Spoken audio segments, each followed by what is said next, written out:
Today, Dan King, the Game Boy Geek, is asking the question, who's playing what now?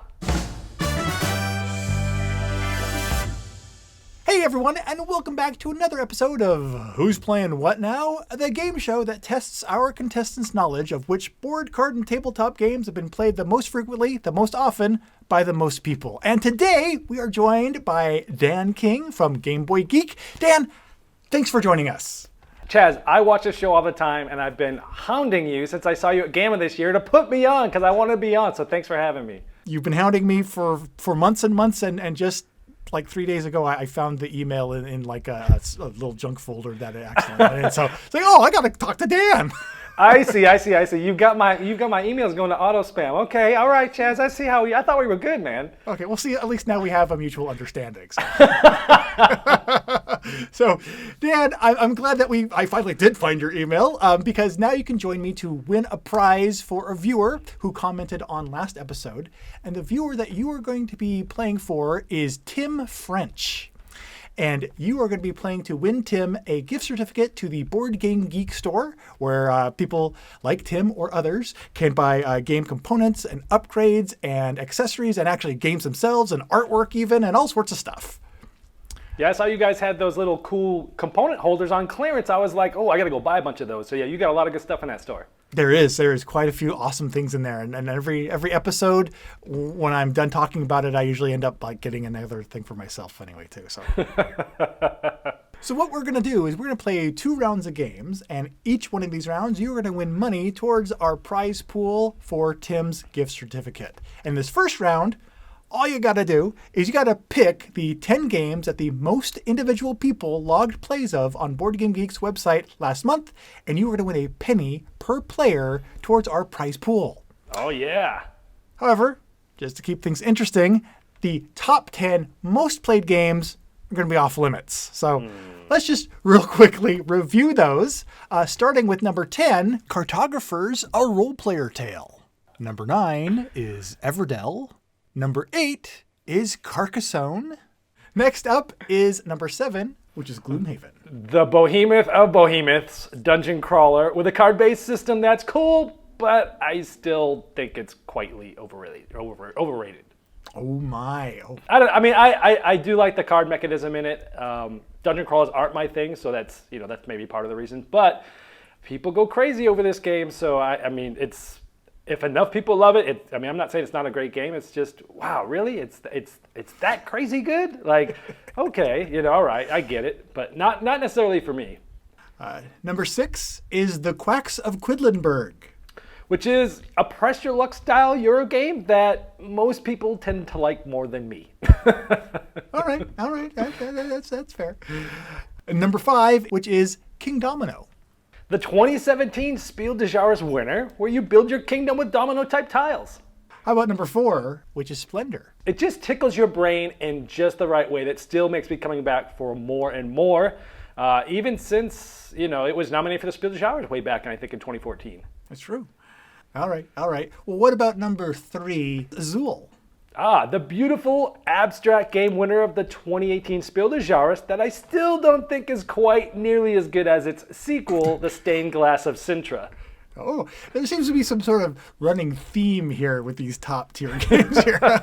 Well, if they're the most played, they're the most popular, and if they're the most popular, then you're either like on that bandwagon or maybe you scratch your head a little bit. And some of these I was right on board with it. Others I gotta scratch my head just a little bit, but they're popular, so you can't knock them for sure. That's true. That is true. Number 2, Terraforming Mars. I like the drafting method in this game personally because I like card drafting, but setting up all those engines, and this is definitely a great game with tons of expansions. I recently had that big box come online with the extra components and stuff on Kickstarter, so this game's going to have legs for a long time, I think. Yeah, its persistence is astounding. Yeah. And the game that the most individual people logged plays of last month is Wingspan. The beautiful card-driven engine building and resource management game that pretty much broke every single award show last year. Boy, howdy. Yeah, that's true.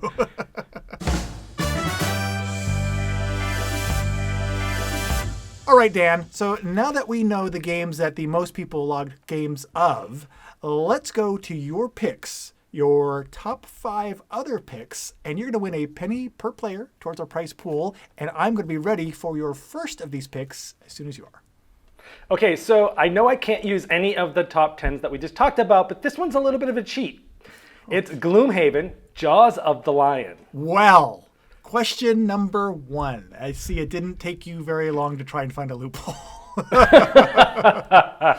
Well, you're off to a good start because Gloomhaven, Jaws of the Lion comes in at number 47 out of the 1,000 games we have listed that had people log plays last month, with 859 people logging plays, starting us off with $8.59 in the prize pool, and we're ready to go from there. All right. My second pick is an older game, but with people being home and wanting to play just 2 players a lot, I'm going to go with Seven Wonders Duel. Ooh, Seven Wonders Duel. All right. And, very good reasoning for it. I think with the current state of quarantine, a lot of couple games, 2-player games, I think are a good pick. Well, Seven Wonders Duel comes in at number 14 with 1,580 people logging plays last month. All right, the next one is the only game that I guess technically has a variant for 2, so I'm not sure how else to do, but it is hot, and it is The Crew. Oh, The Crew. That one is, yes, indeed, very, very hot right now. The Crew, Quest for Planet 9, is number 11 on the list, the highest you could have gotten in this round, with 1,633 people logging plays of it, adding $16.33 more cents to our prize pool. All right. That's pretty good. Oh, yeah. It's nothing to sneeze at, especially not in space, because it'd probably make your head implode. But let's continue on with your fourth pick. I swear Chaz has no knowledge of my list, but that was a great segue about being in space, because I'm going to pick the Gaia Project. Ooh, the Gaia Project. Gaia Project comes in at number 86 with 568 people logging plays.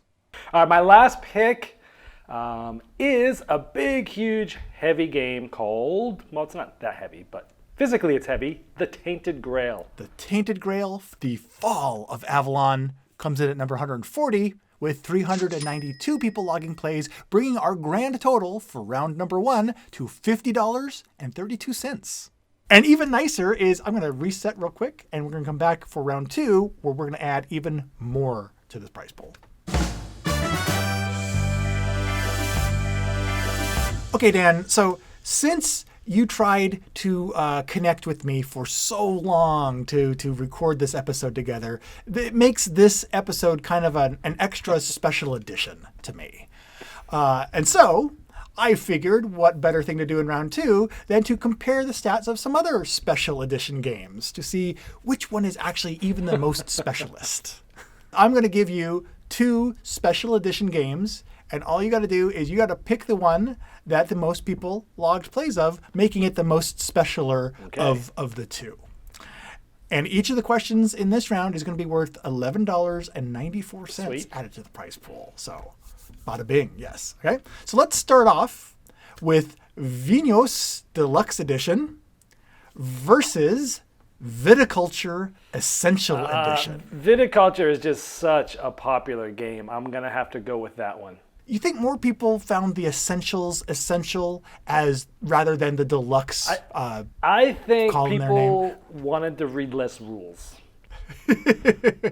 I think you nailed that because 787 more people logged plays of Viticulture Essential Edition last month, adding $11.94 to the price pool. I think we should add the difference of the amount of people to the price pool.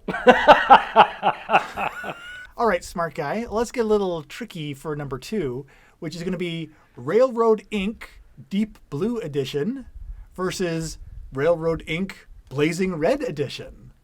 I am going to go with the Red Edition. And what is your reasoning for that?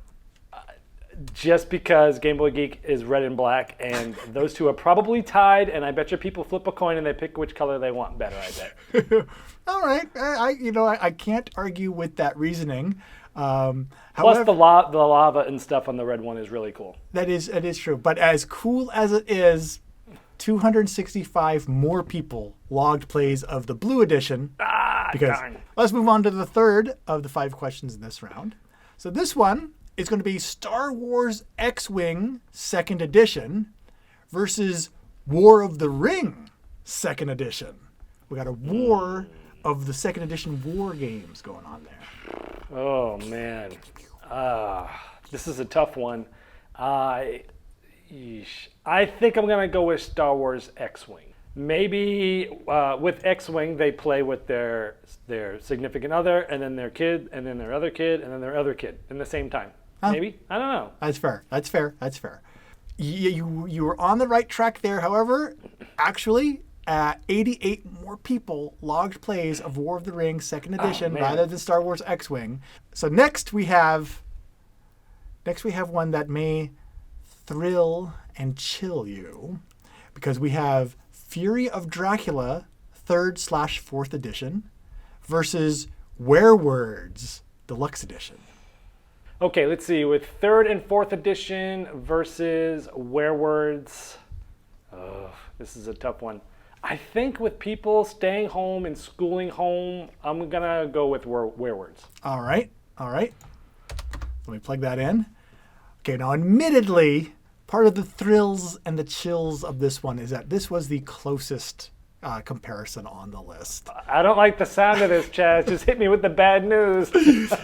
Werewords Deluxe Edition was played by 121 different people, where Fury of Dracula 3rd/4th Edition, easy to play, difficult to say, was played by 129. Oh my gosh, it was so close. It was so close. 8 more people though logged plays of Fury of Dracula. Ah, darn it. All right.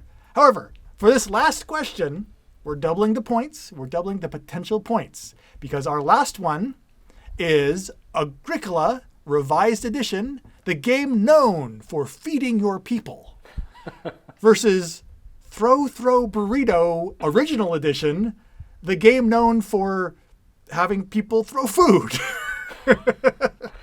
I'm going to have to go with Agricola, because I think the demographic of people that are playing Throw Burrito probably aren't as active, like logging plays on BoardGameGeek. Also, their fingers are probably really greasy from the burrito.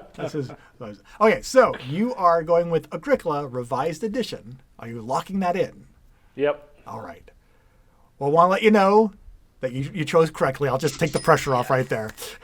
So we're lucky because it looks like Throw Burrito Deluxe Edition had 43,816 people log plays of it. However, that was unverified, and my numbers might be wrong because I made it up. So you just won for Tim French in the BoardGameGeek store. Awesome. So if you are Tim French, you will find instructions on how to claim your prize in the description of this video, so check that out. And if you aren't Tim French, who probably most of us aren't, and you would like to know how to enter to win next episode's prize, all you got to do is you have to comment on this video using the hashtag Who's Playing What Now in your comment. So thank you, Dan, for joining me, finally joining me. I don't know why it took so long for you to get in touch with me. Dan, where can people find you on this World Wide Web? It's pretty easy. Just go to GameBoyGeek.com. In the upper right, there's little things you can click to find me everywhere I am. Ooh, like the supermarket, the DMV.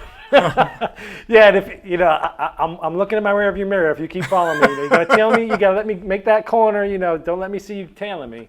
I'm trying to get my oil changed. Leave me alone. Come back later.